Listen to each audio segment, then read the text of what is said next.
is Jess Fischel, and I'm here with... I'm sorry, Zoe, I forgot what you're supposed to be called again. My name's not Zoe anymore! I'm sorry! God, What you don't is it understand me at all! What is it? What is it supposed to be? Look. Do you need help there? No, fine, I don't need you or anybody else. Alright, Darth Chipmunk! Yeah. I'm big and scary, and I have the dark side. Dark- really puffy cheeks. Dark side. And Dang it. no more wisdom. Yeah, and also I'm out of wisdom teeth, you guys. So I apologize for my puffy face and my lack of badassery, but... and our terrible jokes. Yeah, and our terrible jokes. But Darth Chipmunk is going to be helping Jess Fischel host the comics poll this week, Yeah. so y'all can just deal with it.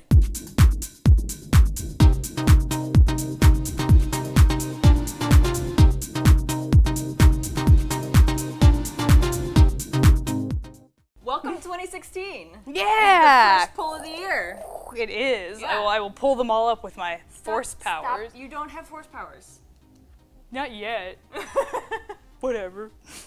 So, since we're talking about Star Wars, I guess I might as well jump right in with the first Star Wars title out this year, which is Obi-Wan and Anakin. This is another one of those mini-series from the Star Wars series that Marvel has been doing, which have been awesome. Totally. This one actually sort of kind of came out last week, but Marvel had some weird publishing, shipping error, and it was weird.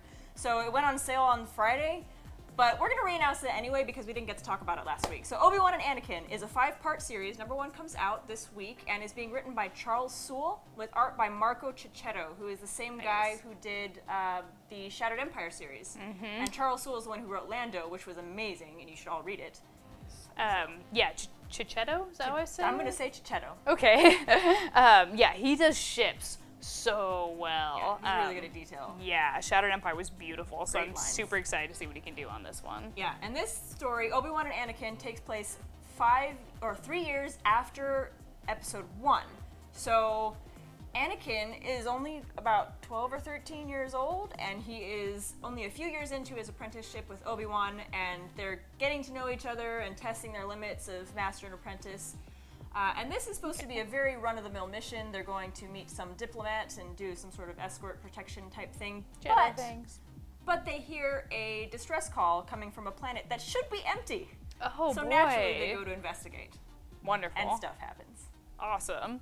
That'll be pretty cool. We also get to see, I think, maybe a little bit with Anakin learning his training. Maybe we'll get to see what happens when, Luke has to train other people and kind of see some mirroring there. Oh, you mean like similarities and Yeah. parallels? Yeah. So what that this should be is? fun. They're 2 parallel lines. I Okay. get what you're doing. Yeah. Okay. Or you're pelvic thrusting, in which That's case, like, also fine. girl, I'm flattered, but Yay. yeah. Shut up, Darth Chipmunk. Oh. Oh. What do you got? All right, so I guess on that train of Marvel, and on the train of things that should have come out last week, Rocket and Groot #1 is out.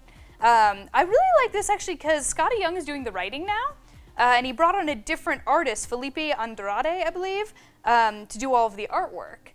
Cool. Yeah, so it's really cool. Young kind of fanboys over Andrade a little bit when he's doing the interviews, and This is adorable. I know, it's so cute. Yeah, he really loves the guy's work. And then this whole thing is actually going as, it's doing about like 1 or 2 issue arcs instead of doing like a full, volume or so. Non-commitment issues. Yeah. That would be great for all kinds of audiences, so you don't have to be following along. You can just jump in at any time. Totally, yeah. I mean, they're going to have, and they'll be marked, with like, oh, this is, when this person's here, so it'll be pretty easy for us to help you guys find, like, Awesome. where a new arc starts up. I like the shorter arcs, like 2 5 issues. Yeah, it's so good. Yeah, it's great.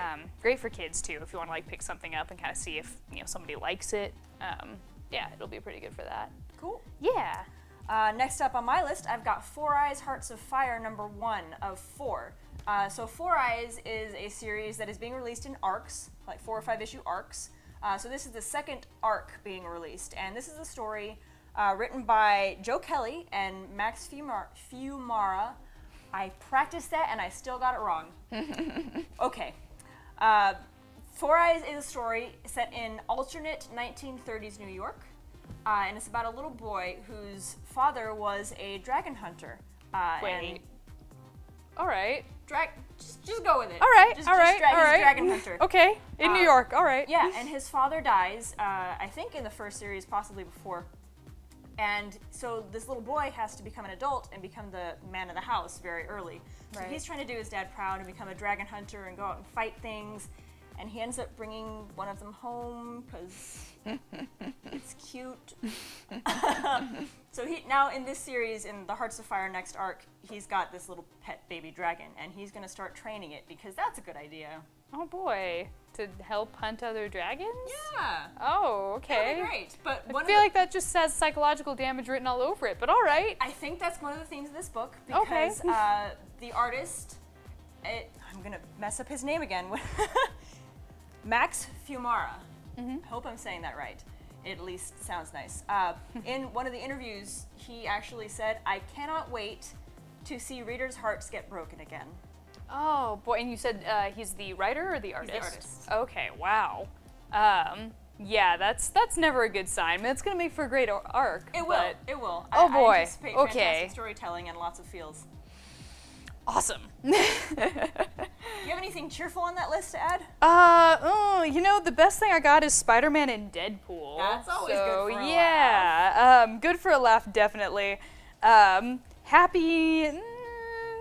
That actually. Funny. Yeah, funny. Funny. There we go. Funny. That actually also has Joe Kelly on it. Oh, yeah. right. I forgot about that connection. Joe Kelly is apparently It's- writing all the things right now. Yeah, it's Joe Kelly week, I guess. But yeah, Joe Kelly is doing the writing and Ed McGuinness is doing the art, so it's the same team we've seen from the 90s. We're bringing back a lot of 90s teams on Deadpool right now, which is cool. I mean, that's where Deadpool really got popular. So. Speaking of Deadpool, the first wave of the $1 number one re-releases are coming out this week. So they're releasing a bunch of the key issues throughout Deadpool's history as dollar issues. So you can just come pick up all the important stuff that's happened and see if you like them. So. Oh, that's awesome. Okay, so collectors will be able to at least kind of see what they're missing out on. Yeah. Or if they haven't tracked down that like $80 book yet. You don't have to shell out $500 for New Mutants 98. Yeah. Sounds nice. Okay, $1 I'm now. on board. Yeah, so they really haven't said much about the premise other than that it'll be that team. And Kelly has worked with Spider-Man from Ultimate Spider-Man on Disney XD, so it'll be a little bit of the old, a little bit of the new. We'll see what happens there. It'll be good. Nice. Yeah, they're always a great team up. A lot of witty banter. They're both kind of sarcastic buttheads. Yeah, it'll be fun. Next on my list, the last one I'm going to talk about today is The Last Contract from Boom Studios. This appears to be an ongoing, and it is written by Ed Brisson and Alessandro Esteren. Sure. Yeah. It has a really interesting premise, actually. So The Last Contract is about a hitman, a retired hitman. This is important. He's a retired hitman known only by his, worldly moniker, The Man. He is The Man. Awesome. And he is retired, but somebody released a list of all his jobs. Oh. So naturally, that's going to stir up some trouble. It means people are coming after him. People are coming after people connected to the jobs that he has done. So he is basically trying to clean up everything that is out in the world now. So he was supposed to be retired. He was looking forward to a nice, relaxing retirement, and he can't have it. Awesome. Okay. So a very noir crime kind of feel. The colors look really dark and moody. So Okay, awesome. Yeah, that'll be great to see. Especially because Boom doesn't put out a whole lot of like grimdark things. they so. really don't. So Yeah. that they took a chance on this book means it probably has a lot of potential. Right. Yeah. All right, that'll be exciting. My last one is Swamp Thing #1. Swamp Thing. Yeah, they actually brought back the original creator from the 1971 series. Yeah. That's Len Wein, I think. But yeah, this is actually a six issue. And then I think it's going to be, let's see. Oh yeah, it's part of that big mini-series, like, I don't know, family, I guess, that's coming out. This is going to be the first, but we're going to have that Poison Ivy. Poison Ivy's she's getting part her of own that. Her own miniseries book. So so there are going to be a lot of them then. Yeah, it featured a lot of people that they weren't, that DC hasn't like shown a lot of love in a while. So I think another one is Sugar and Spike. There's a couple of them. There's a big list. We'll probably end up talking about them as they come out. We'll talk about them. Yeah. So other than that, all we know really about this is that Kelly Jones is on the artwork, so he's got a lot of that nice, like, grim horror stuff. Swamp Thing has gotten a omnibus. He has an omnibus of his history. Not omniscient.